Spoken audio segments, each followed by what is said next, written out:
আসসালামু আলাইকুম। আশা করি সবাই ভালো আছেন। আজ দেখাবো কুইক অ্যান্ড ইজি একটি রেসিপি, ব্রেড পিৎজা। বিকেলের নাস্তায় খুব সহজে এবং খুব অল্প সময়ে তৈরি করে ফেলা যায় এই ব্রেড পিৎজা।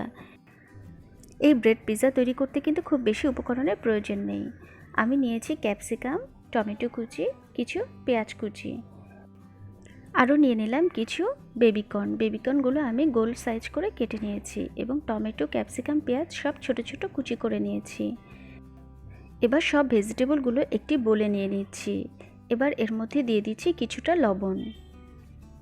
আপনারা চাইলে আরও অন্য কোনো সবজি অ্যাড করতে পারেন। এবার দিয়ে দিচ্ছি কিছুটা গোলমরিচ। গোলমরিচ আমি 1 চামচ দিয়েছি। এবার দিয়ে দিচ্ছি স্বাদ মতো কাঁচামরিচ কুচি। ঝালটাও আপনারা আপনাদের পছন্দ মতো দিতে পারেন। এবার বেবিকর্ন দিয়ে সব কিছু খুব ভালো মতো মিশিয়ে নিচ্ছি। এবার দিয়ে দিচ্ছি 2 টেবিল চামচ টমেটো সস। সব কিছু এবার আরও ভালো মতো মিশিয়ে নিচ্ছি। প্রথমে আমি 4 পিস ব্রেড নিয়ে এর মধ্যে লাগিয়ে নিচ্ছি পিৎজা সস। পিৎজা সস না থাকলে যে হবে না এমনটা নয়, সেই ক্ষেত্রে আপনি টমেটো অথবা চিলি সস মিক্সড করে নিতে পারেন। টমেটো চিলি দুটো যদি না থাকে সেই ক্ষেত্রে টমেটো অথবা চিলি যে কোনো একটা সস দিয়ে তৈরি করে ফেলা যায় এই ব্রেড পিৎজা। এবার আমি মিক্সড করা ভেজিটেবলগুলো ব্রেডগুলোর উপরে দিয়ে দিচ্ছি।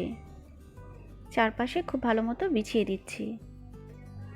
আমি আবারও বলছি, ভেজিটেবলগুলো আপনারা আপনাদের পছন্দ মতো দিতে পারেন। ভেজিটেবল দেওয়া শেষে এবার দিয়ে দিচ্ছি গ্রেট করে রাখা চিজ। চিজগুলো ভেজিটেবলের উপর লেবেল করে বিছিয়ে দিচ্ছি। এবার দিয়ে দিচ্ছি 1 চিমটি করে ওরেগানো এবং স্বাদ মতো চিলি ফ্লেক্স। ঝাল কম খেলে অবশ্যই চিলি ফ্লেক্সটা কম দিতে হবে। আমি একটু স্পাইসি করতে চাচ্ছি তাই একটু বেশি দিয়েছি।